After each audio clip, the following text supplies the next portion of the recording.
Buenos días, buenas tardes o buenas noches, según el horario en que puedan escuchar o visualizar este primer material introductorio.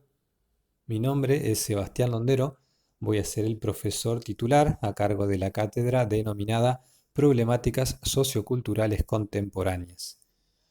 Como bien saben, esta materia se dicta en el segundo año de la Tecnicatura Superior en Seguridad Pública y Ciudadana con orientación policial.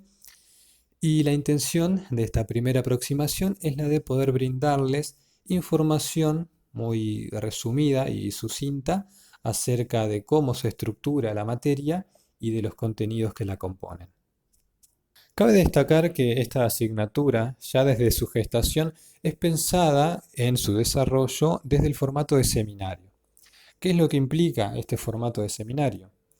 Puntualmente, en el hecho de enfatizar en el intercambio que se da entre el docente con los alumnos y viceversa, y de los alumnos entre sí, un posicionamiento crítico, reflexivo, analítico.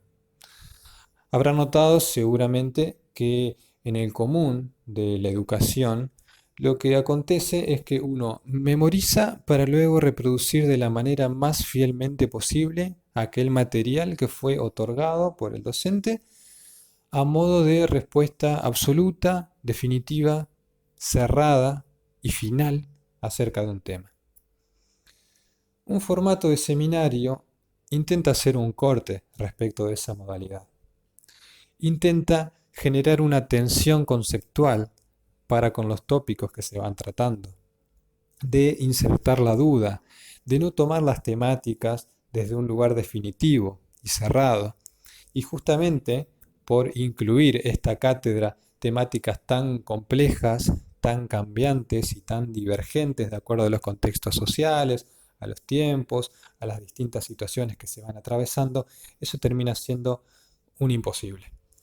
De modo que el formato de seminario a lo que viene es a auxiliarnos en esta situación donde dentro de la complejidad podremos ir poniendo en duda y criticando aquellas fuentes que vamos a tomar como referencias para crear justamente conceptos más complejos y más abarcativos, especialmente que no sean cuestiones cerradas sobre las que se pueda seguir trabajando, sobre las que uno pueda agregar su cuota personal, su singularidad y resultado de su experiencia y de su pensamiento. La asignatura, entonces, se compone de tres ejes.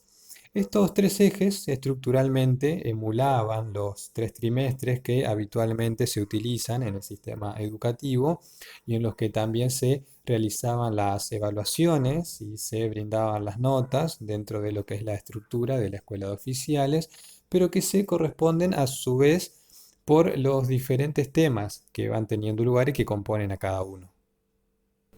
El eje 1 recibe el nombre de El interjuego de lo global y lo local, influencias e intercambio. Se compone de las temáticas de la globalización en cuanto a sus conceptos, características y contradicciones, transnacionalización y su diferenciación respecto de la globalización, los conceptos de espacio, territorio y región, que también nos van a ser de mucha utilidad como para poder entender y definir aspectos más locales y más cercanos y su interjuego para con lo global y lo distante. Incluye a la mundialización, también otro concepto afín, vamos a ir viendo las distintas diferencias y similitudes que hay entre unos y otros, ¿sí? Una mundialización, intercambio entre pueblos y naciones. Y por último, un tópico acerca de América Latina, donde hacemos algunas aproximaciones acerca de su historia, acerca de la construcción de la identidad. El segundo eje se llama estratificación socioeconómica, clases sociales e identidad. Se inicia introductoriamente con las concepciones clásicas y algunas más actuales sobre las clases sociales. Luego se trata el tema de la distribución social y económica, atendiendo especialmente al poder sociopolítico, a cómo se configuran estas clases, cómo se sostienen, cuáles son algunas de estrategias empleadas como para que se cristalicen de ese modo y no se modifiquen. Continuamos luego con el problema de la pobreza, atendiendo puntualmente a cómo se construye el concepto, cómo se termina consolidando como una herramienta de análisis a partir de la cual luego se determina en distintos países o en distintos sectores más amplios que abarcan a grandes países e incluso a continentes el tema de la pobreza. Luego seguimos con la vulnerabilidad y la exclusión social, también muy ligado al punto anterior. Y finalmente trabajaremos el tema de la migración y de la identidad, por supuesto, en función de estos nuevos conceptos que se van integrando. El tercer y último eje recibe un nombre extenso, dada la dificultad de poder resumir más brevemente aspectos tan disímiles entre sí.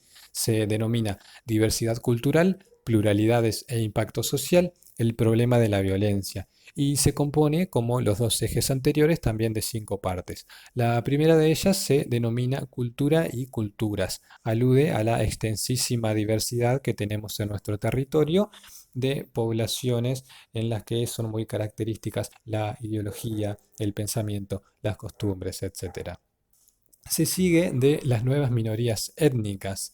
Empleamos conceptos referidos a la integración, segregación, inter y multiculturalidad, discriminación e inclusive destrucción de algunas culturas. El tercer punto se llama culturas juveniles y tribus urbanas. Es traer un poco de lo que se vino trabajando conceptualmente a un terreno más contemporáneo, más posmoderno y actual.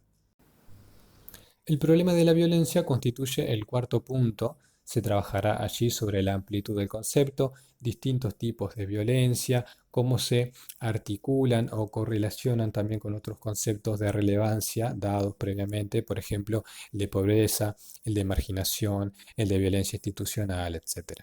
El quinto punto y último trata sobre las diversidades sexuales, sobre el género, sobre la identidad, sobre cómo va actualizando y modificándose el concepto de género y los cambios sociales que empiezan a vislumbrarse en función de la modificación del concepto y de la adecuación y adaptación que va tomando a nivel social. Puede que hayan advertido, luego de esta primera aproximación a los contenidos de la materia, que algunos temas reinciden, se repiten para con los diferentes ejes, se relacionan unos con otros. Esto es de hecho realizado intencionalmente, porque al desarrollar unos podemos tener una comprensión más acabada de los que le sigan luego y que a su vez aportarán también para con los primeros una mayor intelección y comprensión. Por último, y en relación al uso de la plataforma y cómo se habrá de ir suministrando el material, este va a ser de 3 tipos o clases: texto, video y audios. Los textos, al menos las referencias bibliográficas, las dispongo todas en formato PDF. Si para alguien fuese una dificultad o un impedimento más bien el poder acceder a ese material en ese formato, sencillamente favor de comunicarse y veremos la manera de también brindarlo en otro paralelamente o alternativamente. La modalidad de evaluación sí será algo que de momento no podré precisar y que queda sujeto también a las posibilidades de la plataforma y las herramientas de las que se componga y el buen uso que se les pueda dar, pero que oportunamente también se les irá comunicando. Ya finalizando la introducción, les doy la bienvenida a la materia y espero que pese a las circunstancias podamos sobrellevar esto de la mejor manera posible.